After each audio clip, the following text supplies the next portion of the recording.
मैं राजस्थान के अंदर एक कार्यक्रम में गया, मेरे पास में एक बेटी आई पढ़ने वाली कॉलेज की। उस बेटी ने मेरे से कहा, स्वामी जी महाराज मैं आपसे कुछ प्रश्न करना चाहती हूँ, आप मेरे प्रश्नों का जवाब दे पाएंगे? मैंने उस बेटी से कहा कि मैं बहन ये तो नहीं कह सकता मैं तेरे प्रश्नों का सबका जवाब दे दूं, लेकिन जितनी मेरी योग्यता है गुरु चरणों में बैठ करके जितना ज्ञान अर्जन किया है उसके हिसाब से मैं तेरे प्रश्नों का जवाब देने का पूरा प्रयास करूंगा। उस बहन ने मेरे से कहा कि स्वामी जी मैंने ये प्रश्न बहुत सारे लोगों से पूछे हैं, अब तक मुझे मेरे प्रश्नों का कोई संतोषजनक जवाब नहीं दे पाया। मैंने कहा पूछो क्या पूछना चाहती है। उस बहन ने अपने दोनों हाथ जोड़े, अपना सिर झुकाया और पहले कहती है मैं पहले आपसे क्षमा चाहती हूँ, आपसे क्षमा मांगना चाहती हूँ कि मेरे प्रश्न बड़े विचित्र हैं। आप मेरे प्रश्नों को सुनकर के परेशान मत हो जाना, आप गुस्सा में मत आ जाना। स्वामी जी मैं बड़े विचित्र प्रश्न आपसे करना चाहती हूँ, इसलिए यदि मेरे से कोई गुस्ताखी हो जाए तो आप मुझे क्षमा करें।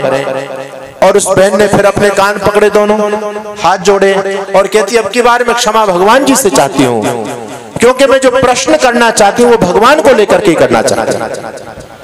मैंने उस बहन से कहा न तो मैं नाराज होने वाला हूं ना भगवान नाराज होने वाले हैं, तेरे मन में जो संदेह है उस संदेह को पूछ, उस प्रश्न को कर, तू क्या पूछना चाहती है। उस बेटी ने मेरे से कहा, अपनी वेदना मेरे सामने रखी, वो कहती है स्वामी जी महाराज मैं बेशक सनातनी परिवार में पैदा हुई हूं, हिंदू परिवार में मैं पैदा हुई, और आप जानते हैं हिंदुओं में राम और कृष्ण की पूजा होती है, लेकिन वो बहन मेरे से कहती है कि मेरा कृष्ण के प्रति कोई भी सम्मान, कोई भी श्रद्धा नहीं। मैं सनातनी परिवार में तो पैदा हो गई, लेकिन कृष्ण के प्रति मेरे मन में लेश मात्र भी श्रद्धा नहीं है, मैं कृष्ण को नहीं मानती।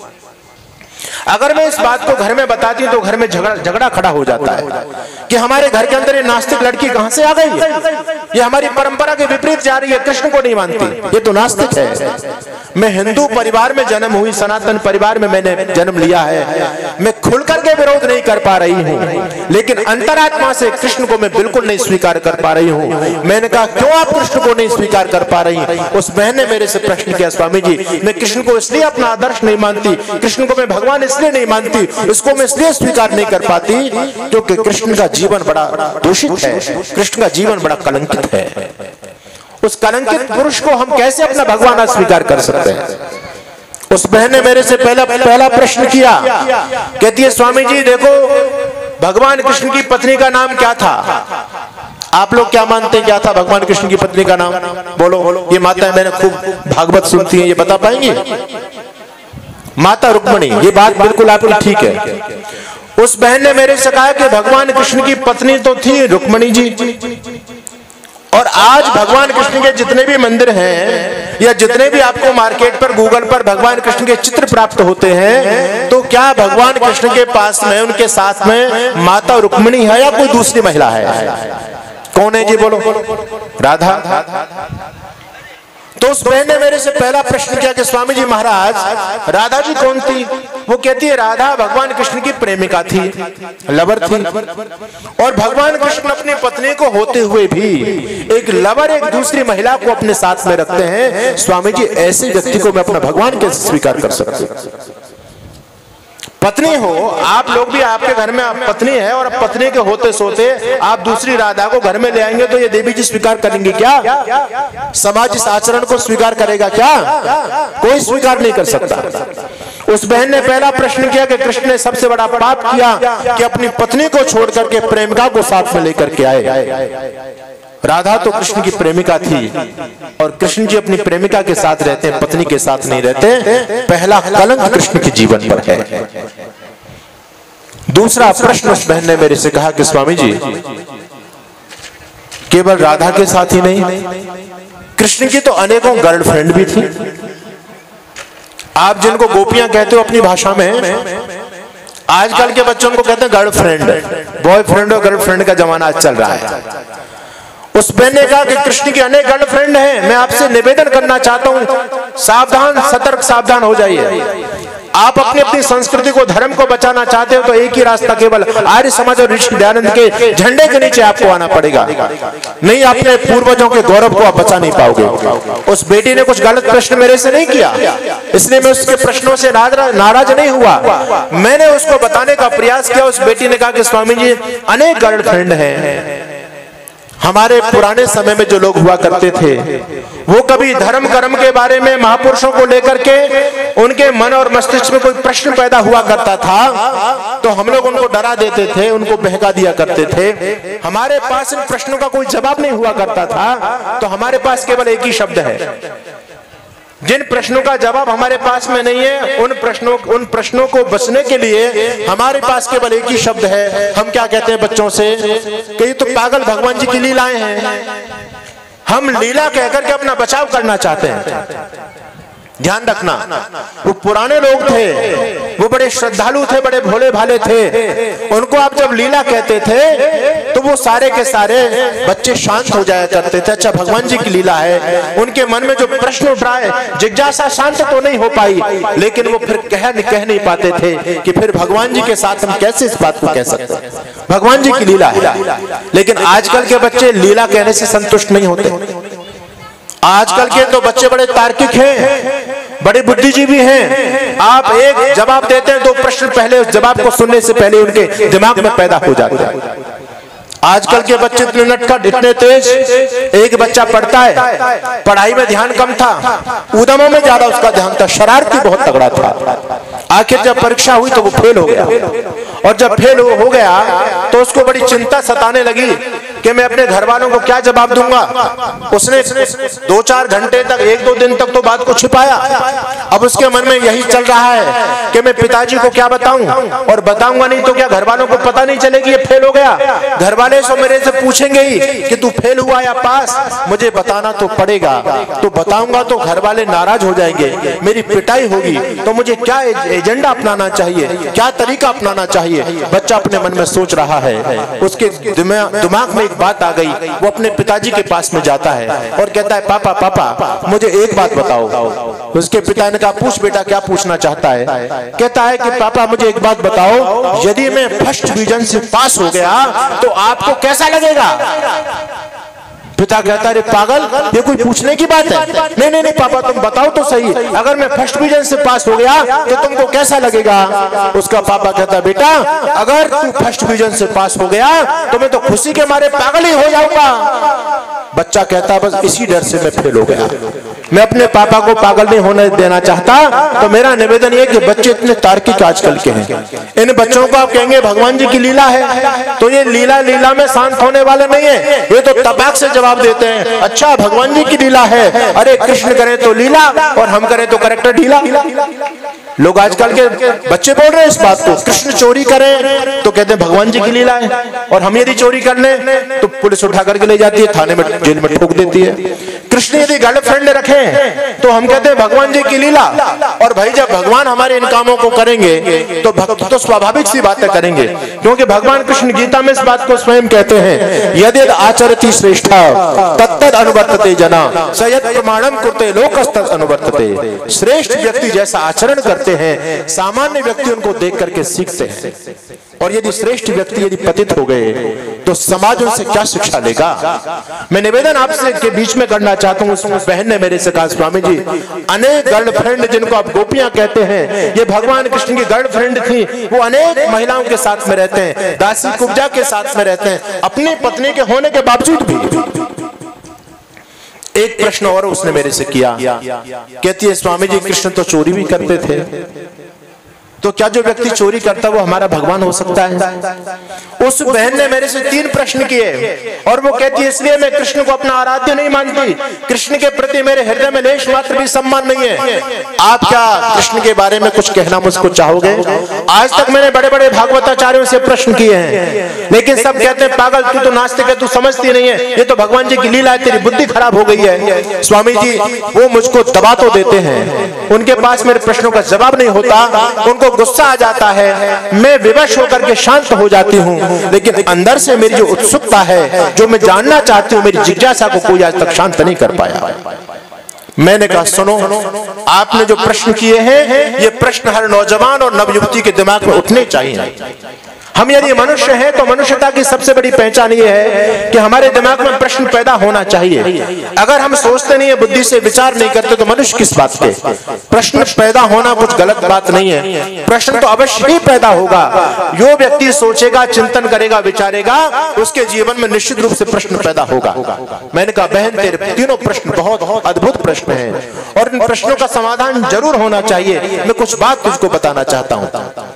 मैंने उसको कहा तुम्हारा जो पहला प्रश्न था कि भगवान कृष्ण अपनी पत्नी के होते सोते प्रेमिका राधा के साथ में रहा करते थे, मैंने कहा ये प्रश्न तुम्हारा ठीक है लेकिन ये बात बिल्कुल गलत। भगवान कृष्ण के जीवन में ध्यान रखना, ये ब्रज क्षेत्र से जुड़े हुए लोग हैं। एक बात में बहुत गंभीरता के साथ में प्रामाणिक बात आपके बीच में रखना चाहता हूँ। हमारे महापुरुषों को कलंकित करने का दुनिया में बहुत बड़ा एक इस समय एक षड्यंत्र चल रहा है और उस षड्यंत्र के तहत मनगढ़ंत कहानियां हमारे महापुरुषों के साथ में जोड़ दी गई है। एक राधा नाम की महिला को भगवान कृष्ण के साथ में जबरदस्ती जोड़ा गया है। राधा पूरी तरह से काल्पनिक है, भगवान कृष्ण का राधा से कोई भी संबंध नहीं रहा। भगवान कृष्ण के जीवन में, जीवन काल में कोई भी राधा नाम की महिला नहीं हुई। ना तो भगवान कृष्ण की कोई मामी राधा थी, ना भगवान कृष्ण की पत्नी राधा थी, ना भगवान कृष्ण की कोई प्रेमिका थी और ना भगवान कृष्ण की कोई आराध्या शक्ति थी। ये तो योगेश्वर भगवान श्री कृष्ण के जीवन को कलंकित करने के लिए विदेशी विधर्मी लोगों ने एक महिला को भगवान कृष्ण के साथ में बिठा दिया। ये मैं आपको बहुत गंभीर जानकारी दे रहा हूँ कि राधा नाम की महिला कोई दुनिया में हुई नहीं। ये तो भगवान कृष्ण को बदनाम करने का लोगों ने एक षड्यंत्र रचा। मनगढ़ंत कहानियां सारी की सारी। भगवान कृष्ण का यदि आप चरित्र देखना चाहते हो, पढ़ना चाहते हो तो आप महाभारत पढ़िए। पूरी महाभारत आप अद्योपांत पढ़ जाइए, शुरू से लेकर के अंतिम तक। उसमें आपको कहीं भी राधा शब्द नहीं मिलेगा। हाँ, एक जगह राधा शब्द जरूर आया है। वो राधा वो नहीं जो भगवान कृष्ण के साथ में रहती है, बल्कि कर्ण को जिस माँ ने पाला उस माँ का नाम था राधा, इसलिए कर्ण को राधे कहा जाता है। उस राधा के लिए राधा शब्द आया है केवल महाभारत में। बाकी जो भगवान कृष्ण के साथ में जो महिला रहती है, इसके लिए कहीं पर भी महाभारत में कोई वर्णन नहीं है। दूसरी बात, भगवान कृष्ण से जीवन से संबंधित पुराण है, जिस पुराण का नाम है हरिवंश महापुराण। हरिवंश, हरि यानी भगवान कृष्ण, उनके वंश का पूरा वर्णन इसमें दिया गया। इस पूरे हरिवंश पुराण में कहीं पर भी राधा नाम की कोई चर्चा नहीं है। एक पुराण है विष्णु पुराण, भगवान कृष्ण को विष्णु का अवतार माना जाता है, लेकिन पूरे विष्णु पुराण के अंदर कहीं पर भी राधा शब्द नहीं है। और एक पुराण इतना पॉपुलर पुराण है, समाज में जगह जगह उसके नाम से बड़ी बड़ी कथाएं की जाती हैं, और जिस पुराण का नाम है श्रीमद् भागवत महापुराण। वैसे तो इस भागवत बनाने वाले व्यक्ति ने भगवान श्री कृष्ण को कलंकित करने में कोई कोर कसर नहीं छोड़ी है। मनमाने दोष भगवान श्री कृष्ण के जीवन पर इस व्यक्ति ने लगाए। इसलिए युग प्रवर्तक महर्षि स्वामी दयानंद जी महाराज कहते हैं, अरे भागवत बनाने वाले, यदि तू अपनी माँ के गर्भ में मर गया होता तो अच्छा होता, और यदि माँ के गर्भ में नहीं मर पाया तो जन्म लेते ही मर गया होता तब भी अच्छा होता। कम से कम हमारे महापुरुषों का जीवन कलंकित तो नहीं होता। भगवान कृष्ण जिन्होंने जन्म से लेकर के मृत्यु पर्यंत एक भी निंदित कर्म नहीं किया, उस योगेश्वर कृष्ण को क्या बना दिया हमने आज? चूड़ी बेचने वाला, छलिया, लंपट, पता नहीं कितने कितने गंदे शब्दों का प्रयोग उस योगेश्वर कृष्ण के साथ में किया जाता है। वैसे तो इस भागवत बनाने वाले ने भगवान श्री कृष्ण को बदनाम करने में कोई कोर कसर नहीं छोड़ी है, लेकिन इस पूरी भागवत के अंदर भी कहीं पर भी राधा शब्द नहीं आया, कहीं पर भी राधा नहीं है। लेकिन आश्चर्य की बात है कि आज कोई भी भागवत कथा बिना राधा के नहीं होती। राधिका गोरी से, ब्रज की छोरी से, मैया करा दे मेरो ब्याह। पता नहीं उठपटांग कितने सारे। रात शाम सपने में आगे दहिए पी के सर, रात शाम ने चुनरी पकड़ी, चुनरी होगी फर, ये चल रहा है। सत्यानाश कर दिया पूरी संस्कृति का। ऐसा नहीं है कि आर्य समाज भगवान कृष्ण को नहीं मानता हो, आर्य समाज इतिहास को नहीं मानता हो, हम सबको मानते हैं। लेकिन जितना इन पुराणों ने समाज का सत्यानाश किया है, इस हिंदू समाज का सर्वनाश करने वाले ये हमारे पुराण हैं। ध्यान रखना, कोई भी पुराण महर्षि वेद व्यास का बनाया हुआ नहीं है, एक भी पुराण। महर्षि वेद व्यास के नाम पर तो ठप्पा ठोक दिया गया। अष्टादश पुराणे सुव्यासस्य वचनम दयम। अरे भाई 18 पुराण महर्षि वेद व्यास ने कहां बनाए? महर्षि वेद व्यास का तो एक भी पुराण नहीं है। महर्षि वेद व्यास बेफिजूल की बातें नहीं करते, अश्लील बातें नहीं करते। इन पुराणों ने सनातन धर्म की पीठ पर बहुत बड़ा कुठाराघात किया है। अनर्गल बातें भरी पड़ी इन पुराणों के अंदर। मैंने उस बहन को कहा कि राधा नाम की कोई महिला नहीं हुई, कोई हुई नहीं, भगवान कृष्ण से उसका कोई लेना देना नहीं है। दूसरा उसने जो प्रश्न किया, उसने कहा स्वामी जी कृष्ण अनेक गर्लफ्रेंडों के साथ में रहते थे। मैंने कहा मेरी बहन ये बात भी बिल्कुल निराधार है। कृष्ण का जीवन कितना पवित्र है। आप यदि कृष्ण के चरित्र को पढ़ना चाहते हैं महाभारत उठाइए। आज लोगों ने पता नहीं कितने आरोप, कितने गंदे गंदे आरोप योगेश्वर कृष्ण के चरित्र पर लगाए हैं, लेकिन आप महाभारत पढ़िए। भगवान कृष्ण का विवाह हुआ 48 साल की अवस्था में माता रुक्मिणी के साथ में, और माता रुक्मिणी के साथ में जब विवाह हुआ, विवाह होने के बाद में दोनों पति पत्नी साथ साथ तो रहते हैं लेकिन कभी भी एक साथ नहीं सोते। काफी लंबे समय तक विवाह होने के बाद जब पति पत्नी का संबंध हो चुका है, एक दिन माता रुक्मिणी ने भगवान कृष्ण से कहा पतिदेव अब हम गृहस्थी हैं और गृहस्थ की शोभा संतान से होती है। गृहस्थ में जाना तभी सार्थक सफल होता है जब संतान पैदा हो जाए। हमारी कोई संतान नहीं हुई, हमको संतान भी चाहिए। भगवान कृष्ण कहते हैं देवी संतान चाहिए, कैसी संतान चाहती है आप? माता रुक्मिणी कहती है बिल्कुल आप जैसी चाहती हूँ, आप जैसा सुंदर हो। आज हमने भगवान कृष्ण को क्या बना दिया? काला कलूटा सा बना करके पैदा कर दिया है। अरे भगवान कृष्ण काले कलूटे नहीं थे, भगवान कृष्ण बड़े हैंडसम थे, बड़े स्मार्ट, बड़े सुंदर थे। माता रुक्मिणी कहती आप जैसी चाहिए। आप महाभारत उठा करके पढ़ेंगे, भीष्म पितामह कहते हैं कि उस समय के जमाने में, उस जमाने में कृष्ण से सुंदर कोई व्यक्ति नहीं था, कृष्ण से जितना बुद्धिमान नहीं था, कृष्ण से बड़ा कोई वेदज्ञ नहीं था, कृष्ण से बड़ा कोई नीति मर्मज्ञ नहीं था। उस समय ज्ञान वैराग्य में सर्वोपरि धरती पर कोई इंसान था तो वो कृष्ण था। ये महाभारत आपकी बता रही है। माता रुक्मिणी ने कहा कि आप जैसी संतान चाहिए, तो भगवान कृष्ण कहते हैं देवी फिर तो तप करना पड़ेगा, बिना तप के संतान आपको प्राप्त नहीं होगी। पत्नी ने कहा पतिदेव मैं तप करने के लिए तैयार हूं। बोले चलिए।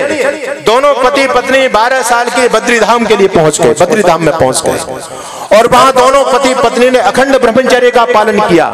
कंद मूल फल खा करके वहां पर ब्रह्मचर्य की सघन साधना की है। वहां से जब वो लौटते हैं तो संतान गर्भ में आती है माता रुक्मिणी के, और जब माता रुक्मिणी ने संतान को जन्म दिया तो भगवान कृष्ण स्वयं महाभारत के अंदर कहते हैं सनत कुमार सम तेजस्वी प्रद्युम्न नाम में सुता ब्रह्मचर्य महद घोरम तीर्थवा 12 वर्षकम हिम्मत पार्श्वमास्थाय यो मया तपसार्जिता सनत कुमार सम तेजस्वी प्रद्युम्न नाम में सुता। भगवान कृष्ण कहते हैं 12 साल तक हम लोगों ने अखंड ब्रह्मचर्य का पालन करके हिमालय में रह करके सघन साधना करके एक पुत्र को जन्म दिया है जिसका नाम प्रद्युम्न है। वो सनत कुमार के समान तेजस्वी है। आगे इतिहासकारों ने लिखा जब कृष्ण बड़े हो गए, प्रद्युम्न बड़े हो गए, तो पिता पुत्र में भेद करना बड़ा कठिन हो गया। बिल्कुल कृष्ण की कॉपी है प्रद्युम्न, बिल्कुल कृष्ण जैसे हैं, रंग में, कदकाठी में, गुणों में बिल्कुल। अब राज्यसभा के अंदर कृष्ण तो राजा हैं। जब भगवान कृष्ण अपने सिंहासन की तरफ जाते हैं तो राज दरबार के जो लोग थे वो भ्रम में पड़ जाया करते थे। वो समझते थे कृष्ण नहीं है तो प्रद्युम्न जा रहे हैं, तो लोग अपने सिंहासन पर, कुर्सियों पर राज दरबार के लोग बैठे रहते थे। भगवान कृष्ण कहते थे भले आदमी तुम शिष्टाचार भी भूल गए, अब खड़े भी नहीं होते हो। लोग खड़े होकर के कान पकड़ते थे, प्रभु हमसे गलती हो गई, अरे हमने तो प्रद्युम्न समझा था, हमने आपको नहीं समझा, आप हमको क्षमा कीजिए। और कभी कभी जब प्रद्युम्न जाते थे तो लोग खड़े हो जाया करते थे। प्रद्युम्न कहते थे मैं तो प्रद्युम्न, पिताजी तो पीछे आ रहे हैं, बैठ जाओ। लोगों ने भगवान कृष्ण से निवेदन किया कि प्रभु हमसे बड़ा पाप होता है, आपका निरादर हो जाता है, आप दोनों पिता पुत्र कुछ भेद पैदा करो अपने में जिससे हमको पहचान करने में कोई दिक्कत ना हो। तो कहते हैं भगवान कृष्ण ने अपने मुकुट के अंदर मोर पंख लगाना शुरू कर दिया।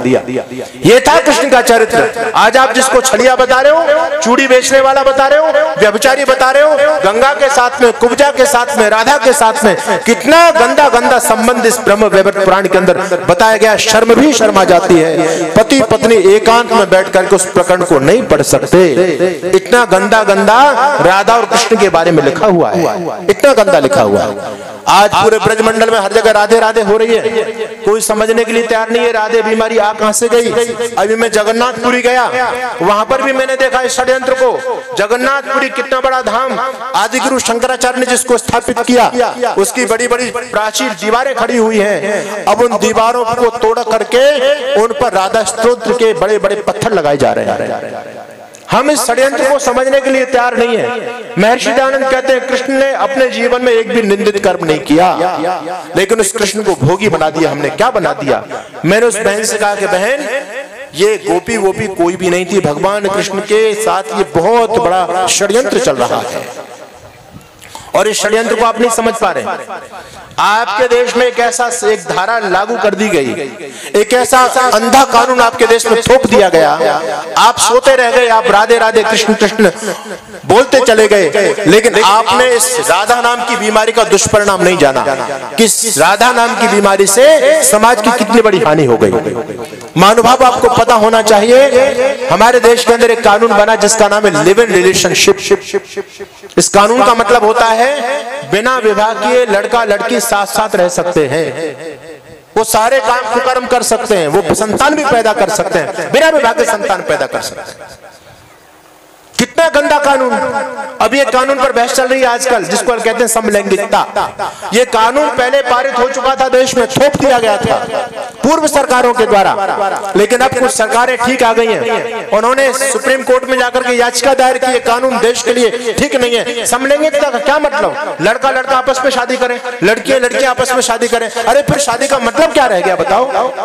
कितना गंदा बेहुदा कानून देश पर थोपा गया। इस देश में एक कानून चला लिव इन रिलेशनशिप का, इसका मतलब बिना विवाह किए लड़का लड़की साथ साथ रह सकते हैं। जब जज महोदय इस कानून को इस देश पर थोपना चाह रहे थे, बहस चल रही थी, तो सुप्रीम कोर्ट के अंदर एक वकील खड़ा होता है जो बहस करने के लिए, उस वकील ने जज महोदय से कहा कि महोदय, आप भारत की संस्कृति को नहीं समझते। हमारे यहाँ तो जो अपने से बड़े उम्र की होती है उसको माँ की दृष्टि से देखते हैं, बराबर की उम्र की होती है उसको बहन की दृष्टि से देखते हैं, और छोटी होती है तो उसमें बेटी का दर्शन करते हैं। अरे यहाँ तो सब बहन होती है हमारे यहाँ, मातृवत परदारेशु, यहाँ तो मातृवत सबको देखा जाता है। आप क्या लिव इन का गंदा कानून इस देश में पारित करना चाहते हैं? आप हमारी संस्कृति को नहीं जानते क्या? इस संस्कृति को खत्म करने का आपने ठेका लिया हुआ है। जज से जब ये बात वकील ने कही, तो वकील से जज कहता है, वकील साहब, आप अपनी संस्कृति की दुहाई तो दे रहे हैं, लेकिन शायद मुझे लगता है कि आपने अपनी संस्कृति को जाना ही नहीं है। मैं इस देश में कोई नया कानून नहीं थोपना चाहता। मैं तो इस देश के जो बड़े बड़े महापुरुष हुए, वो जिस रास्ते पर चलते रहे, उसी रास्ते के लिए मैं एक कानून बनाना चाहता हूं। आने वाले समय में हमारे बेटे और बेटियां उसी रास्ते पर चल सके। वकील ने कहा, आप क्या कहना चाहते हैं? जज महोदय कहता, सुप्रीम कोर्ट का जज कहता, मुझे बताओ राधा और कृष्ण कौन थे? क्या राधा और कृष्ण की आपस में विवाह हुआ था, शादी हुई थी? बिना शादी किए अनेक गोपिकाएं को साथ में कृष्ण रहते हैं। ये क्या लिव इन नहीं है तो और क्या है ये? आप ब्रह्म वैवर्त पुराण पढ़ करके देखिए, इस पुराण के अंदर भगवान कृष्ण और राधा का और गोपियों के साथ में इतना अश्लील, इतना गंदा आचरण लिखा गया है कि शर्म भी शर्मा जाएगी। सुप्रीम कोर्ट का जज इस बात को कहता है कि कृष्ण जब बिना विवाह किए राधा के साथ में रह सकते हैं, गंगा के साथ में रह सकते हैं, कुब्जा के साथ में रह सकते हैं और अनेक गोपिकाओं के साथ में रह सकते हैं, तो आज यदि कोई लड़का बिना विवाह किए लड़का लड़की साथ में रह सकते तो तुमको क्या दिक्कत हो रही है? किसी के पास जवाब नहीं था। आखिर ये बेहुदा गंदा कानून हमारे देश में पारित हो गया और आज इस कानून का दुरुपयोग देश में हो रहा है। मैं निवेदन आपके बीच में करना चाहता हूँ, इस षड्यंत्र को समझने की आवश्यकता है। मैंने उस बहन से कहा कि भगवान कृष्ण की कोई गर्लफ्रेंड नहीं थी। अरे भगवान कृष्ण इस गंदे काम को करने के लिए आए थे क्या धरती पर? अंतिम उस बेटी ने, बहन ने मेरे से प्रश्न किया कि कृष्ण ने चोरी भी की? मैंने कहा बिल्कुल नहीं कि कृष्ण चोरी क्यों करेंगे? किस बात की कृष्ण चोरी करेंगे? अरे अपनी बुद्धि से सोचिए। मैंने उस बहन को बहुत सारे प्रमाण दिए। आखिर उस बहन को जब मैंने समझाया, लगभग आधा घंटे तक, पौन घंटे तक मैंने उसको समय देकर के उसकी सारी जिज्ञासाओं को शांत किया, तो उस बहन ने मेरे से कहा,